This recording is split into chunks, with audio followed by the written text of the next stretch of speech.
This original WSRE presentation is made possible by viewers like you. Thank you. Funding for this program is provided by the Santa Rosa Island Authority, located on beautiful Pensacola Beach, Florida, featuring a wide variety of shopping and entertainment venues, fresh from the Gulf seafood, spectacular lodging, brilliant white sand beaches, and wildlife encounters. Pensacola Beach, waiting for you and your family to explore.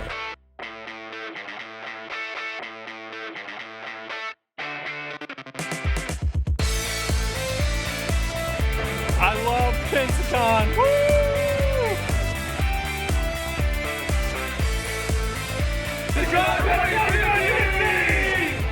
Pensacon 2015. From the Ghostbusters, We're the Ghostbusters and we're ready to leave you. to Star Wars, I'm completely operational and all my circuits are functioning perfectly. to almost any comic book hero and villain imaginable, thousands of people have come to visit Pensacola's newest and wildest convention. I love Pensacon and I approve this message. And whether you're into comics or are just curious about meeting and seeing interesting characters, it's time to get the ship into hyperdrive. And if you happen to find yourself transported to the Pensacola Intergalactic Airport, you'll discover it at Pensacon, right in your own backyard. Pensacon 2015!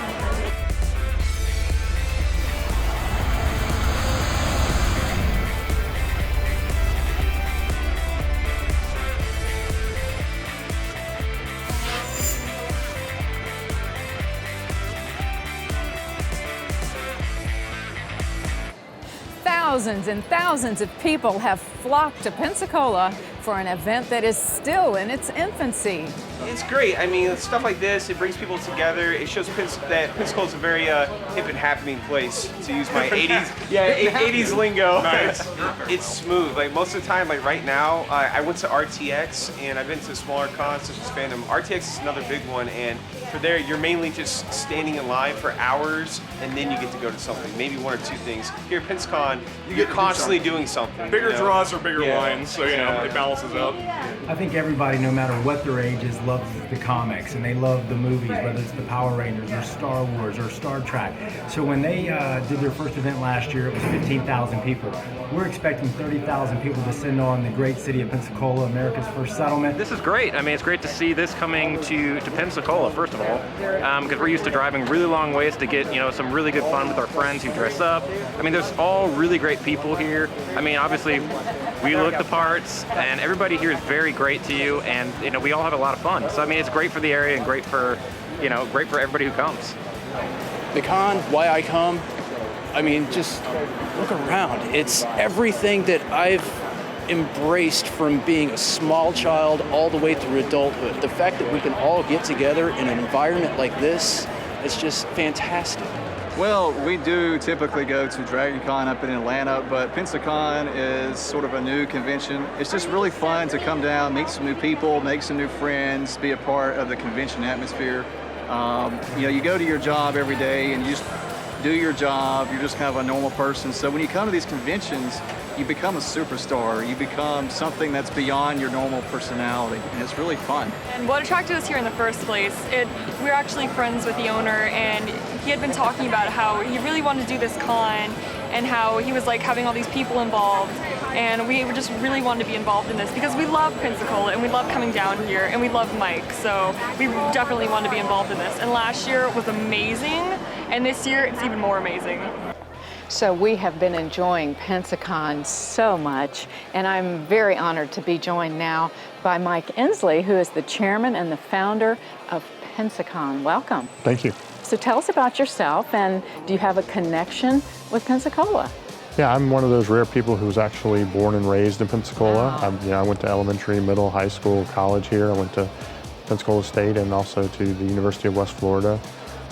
Just lived here my entire life. I've traveled all over the world. I wouldn't want to move anywhere else. I just really love the area. So Yeah, that's kind of, it's in my DNA.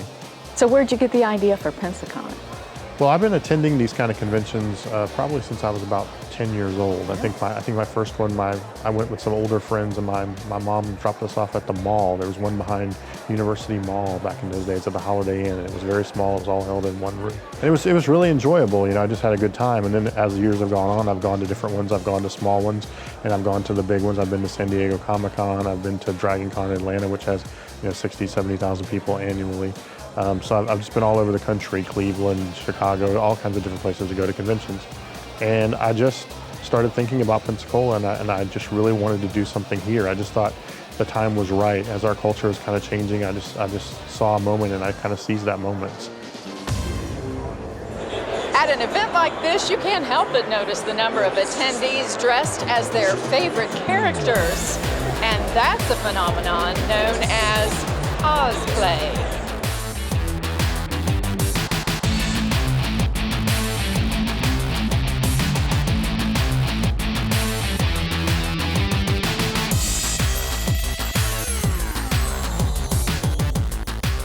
Cosplay is a contraction for costume and play. It was actually invented by a Japanese reporter. He invented this word after going to a convention, I think years and years ago in the United States, and he saw Americans dressing up at conventions, and he said, there needs to be a name for this, and he dubbed it cosplay. The Japanese love portmanteaus, which is when you take the beginning of one word and another word and smash them together, like Pokemon meaning pocket monsters. Japan kind of ran with it, and they kind of made it a thing with anime before we even started calling it cosplay.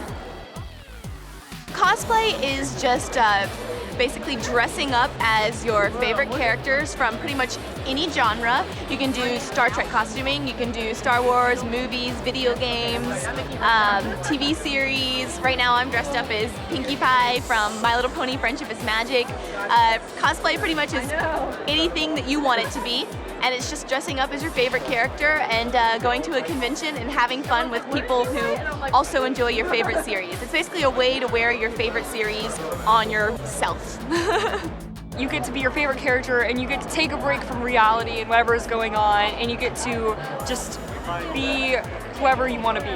This is my cosplay of Yang Xiaolong from RWBY. It is one of the first American animes, so it's one of my favorite series, and that's what I'm cosplaying today. I'm dressed as Rogue from the X-Men, one of my favorite Southern Belles since I've already kind of got the accent for it. And it's been really fun. I've had a lot of people stop me and want to take pictures, tell me my costume's great. I got to meet Professor Xavier outside and took a picture with him. It's been so much fun, and I'm so glad I did it. My cosplay is a member of the Assassin Brotherhood out of the Assassin's Creed game series. I've taken bits and pieces out of every game and slowly made a composite character, completely 100% original. Got a few odds and ends from games 1 through 5 that make up what you see. As for why I do it, it's awesome, it's fun. It's the only time in my life I've ever felt what it's like to be a celebrity. The recognition, the head nod of somebody that automatically gets what you've done. Myself, I'm not one to really put myself out there, but when I have this on, I feel like anything is possible. Aperture Scientist from the game Portal. It was a project I've planned for years and years, and I finally got to do it. I figured, hey, Pensacon would be a great opportunity to be able to use it. We did this not just for ourselves, but, for other people to see it, obviously. I mean, there's some ego involved with that, right? A little bit. A little bit. It's very flattering. It's flattering, and Suna and Kirito are a couple, and we are a couple, so it was an easy couples cosplay to do, and it's one of our favorite shows. It's fun to bring a character that is primarily a cartoon to semi-life. It's cool that this sort of thing has become mainstream now, and that people who are into geek culture, nerd culture, call it what you will, can come out and be a part of a bigger community, especially since nerds definitely have always been pegged as kind of antisocial or within their own groups, and now, you can look around and that's not true, so that's really cool. It's cool to be a part of something bigger. I have arrived at Pensacon. I'm here serving justice. We come for the people. The people here are some of the nicest, just genuinely nice people. You can come here, you can hang out with perfect strangers to you and end up being friends, and you continue to talk through the next cons or till next year. We already been seeing people that we saw in Dragon Con here going like, hey, it's great to see you guys, you know, you hug it out, and it's a really cool thing. I mean, it's like meeting with all your best friends that, you know, you get drawn away from and you come back just to see them here. A free trolley service takes visitors to all of the venues.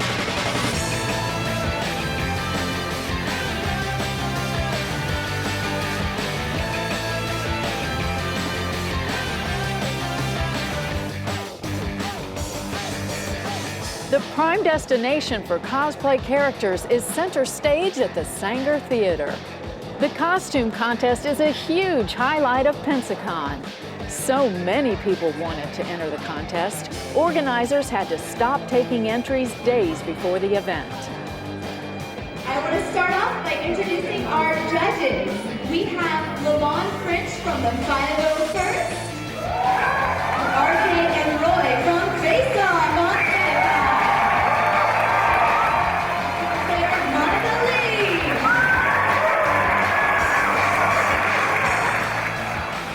Contestants of all ages got to show their stuff before a packed house and a panel of expert celebrity judges.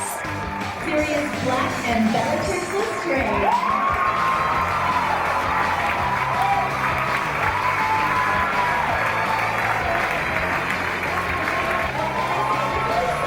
It's a lot of fun to be out there. It's really cool seeing what everyone else brings to the table. Well, I'm just happy to be a part of it. And, you know, we went out there, we had fun. We saw some really great costumes, and it was real fun getting to meet everyone and talk about how they built it. We have India Lowry as a weeping angel. Great. I mean, everybody was awesome. They're very complimentary, and it was an honor to compete against all like such amazing costumers. I mean, the costumes were amazing. It's a lot of people put a lot of dedicated time into it, and everybody backstage was super nice and giving swapping tips and telling everybody how they did their particular setup, how long it took, and ways to improve. It's a really great experience. Whether wildly creative, meticulously detailed, or just plain fun, the costume contest brings the best of nerd culture. So why do you think comic book-based conventions are so popular? I think what's happened is the mainstreaming of what was once nerd culture.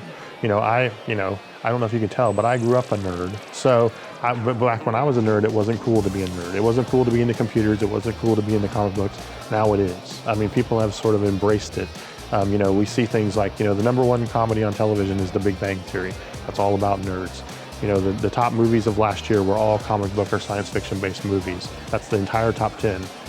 So it's really just become a more part of our mainstream culture. And I think that's why these conventions are sort of exploding. It's definitely, it feels really good to know that all of this stuff that I grew up as a kid loving is really coming to its own now. So can you provide an overall description of what goes on during the 3 days of Pensacon 2015, this latest one, and what's to come? Well, really there's many different parts and moving parts of Pensacon. There is that vendor floor where all of our vendors kind of gather, and there's 120 booths there with probably over 70 vendors selling anything you can think of related to kind of pop culture nerd kind of stuff. From movie posters to action figures and collectibles and comic books and just anything in between you can think of.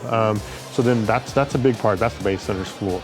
Upstairs on the second floor at the Sanger Theater and over at the Crowne Plaza Grand Hotel Ballroom, we have panels going on all weekend. So if you're a big fan of Game of Thrones, you can go down to the Sanger and see 3 of the actors from Game of Thrones talk for an hour about the show. If you're a fan of certain comic book artists like Neil Adams, one of the most legendary comic book artists still kind of living today, you can go over and hear Neil talk about his years of drawing comics, the work he did in changing Batman from being the sort of character he became in the 60s, which is kind of campy, back to the sort of Dark Knight character that he's kind of all the movies have been based on. We also have gaming. We have video gaming down in the lobby of the Base Center in the big room there.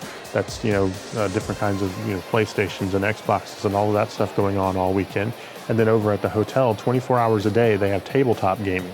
So they have everything from the card games, the collectible like Magic and Pokemon, to Dungeons and Dragons and the kind of role-playing games. Then of course at night, once the convention sort of closes for the day, we still have things going on. You know, we have at the hotel, for instance, on Saturday night, we have a dance for kids that are not over 18, because we want them to have something to do that night too. But then downtown, businesses have really embraced it, and so they have parties and everything going on downtown all weekend as well. So there's a multitude constantly the whole time, from it starts, you know, on Friday afternoon all the way until Sunday evening. It's just nonstop. While it's impossible to quantify the amount of sheer fun generated here, you can calculate the economic benefit to the merchants and to the community.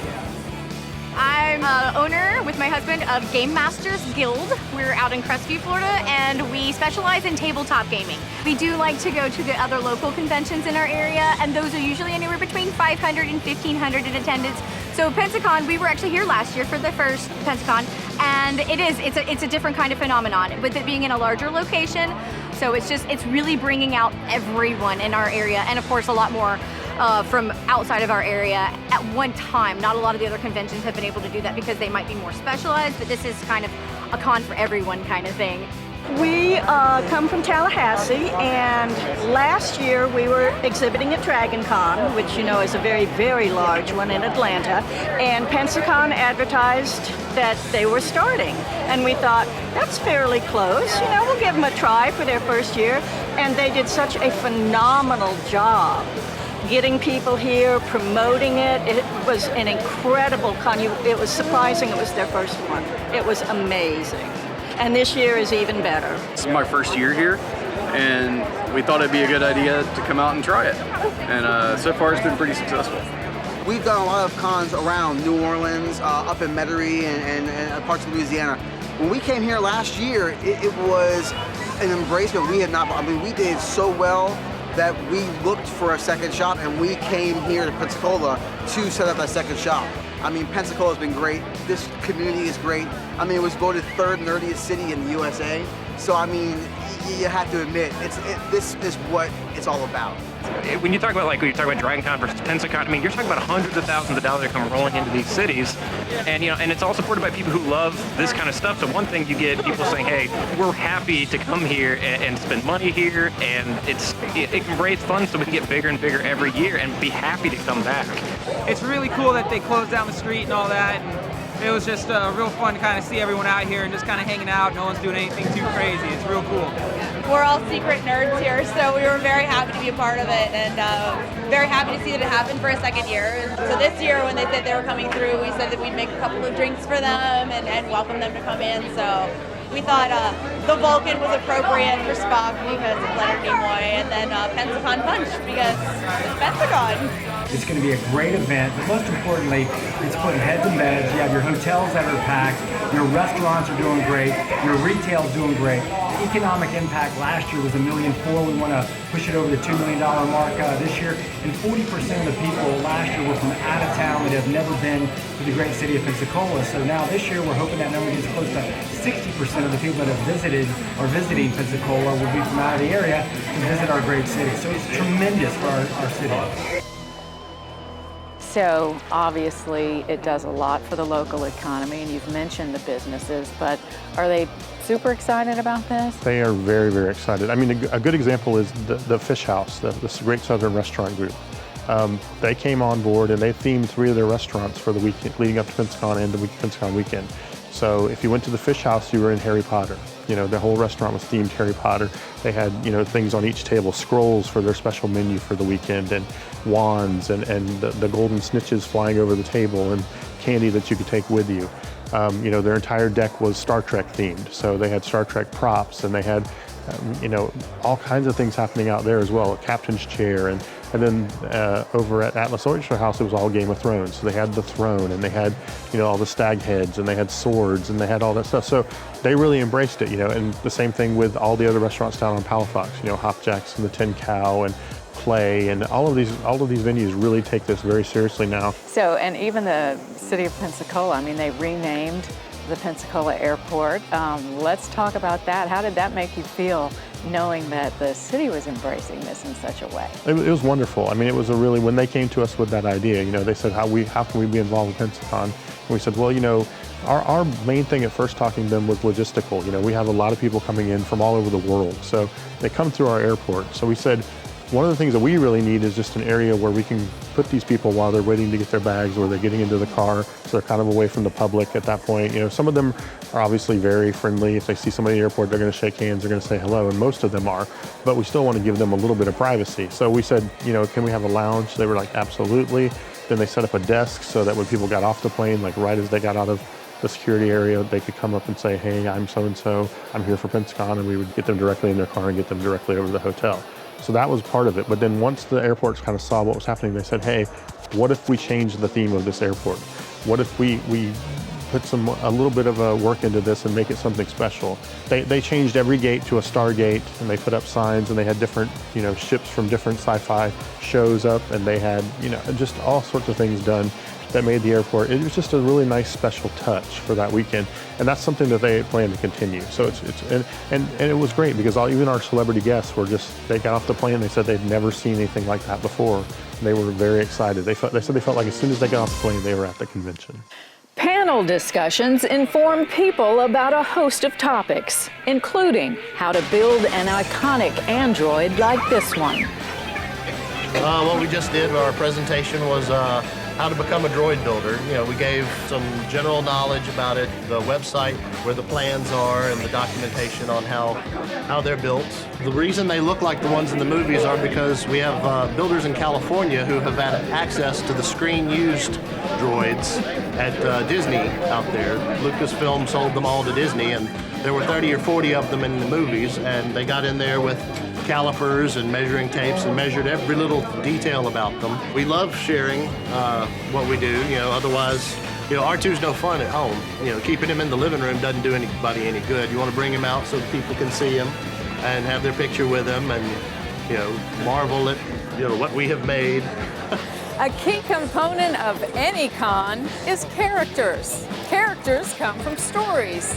Stories come from authors. It's almost like being a musician, that if you're just playing for yourself and you don't have an audience, then you're not serving your purpose. I think that it's a two-way street, that you can't just be a writer living in an isolated cabin and sending the books out and never have any contact with your actual readers. It's a communication, it's an audience and a creator. And when I was in high school, growing up in a little town in Wisconsin, and I had thick glasses and a bad haircut, and I read comic books, and I got teased mercilessly because nobody read that freaky stuff except for me. It's not like that anymore. Now I'm surrounded by, I don't even know what this is going to be, 25,000 people, 30,000 people that all just love every aspect of science fiction and fantasy, whether it's movies or comics or games or books or music or whatever else. It's wonderful to have these people who are all my tribe, my people who come out, and I don't care whether they're Star Wars fans or X-Files fans or Dune fans or Star Trek fans or Superman fans. We're all part of one ever-growing family, and it makes my heart feel warm to know that I'm no longer this misfit, nerdy kid. I've got people all around me that love the same stuff and believe the same stuff and just enjoy the experience. In a high-tech digital environment, it's easy to forget that the world of fantasy began simply with pen, paper, and paintbrush. What we did for Pensacon this year is we decided we'd like to have a history of comic art and the medium through 100 years. So we started off with 1890s and we're going up to the 1990s. So when people enter the room, they get to see how the comic strip medium started out and how it's going on today, and see the influences, how they changed each other. We tried to have pieces from every decade so that we could, illustrate, not only did the styles change and the methods change, but also the cultural backgrounds and the icons changed. Everything is built off of each other. When you look even at at like Rembrandt or someone like that. He looked to artists before them.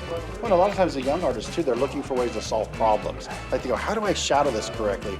How do I bring the image to the fore and have a nice background? So they can look at the artists in the past and see how they accomplished those feats, and also studying life and figure drawing, which is critical to still keep up with their basic skills. But they can also look how those artists solve problems, that they can still use those methods today. And even these artists that were doing comic and illustration art, they still studied those masters from the past. It transcends, 1920s, 1930s. Television, movies, the comic books, the cosplay that's out here, they're all revolve around a lot of the comic book and also cultural, icons and such like that.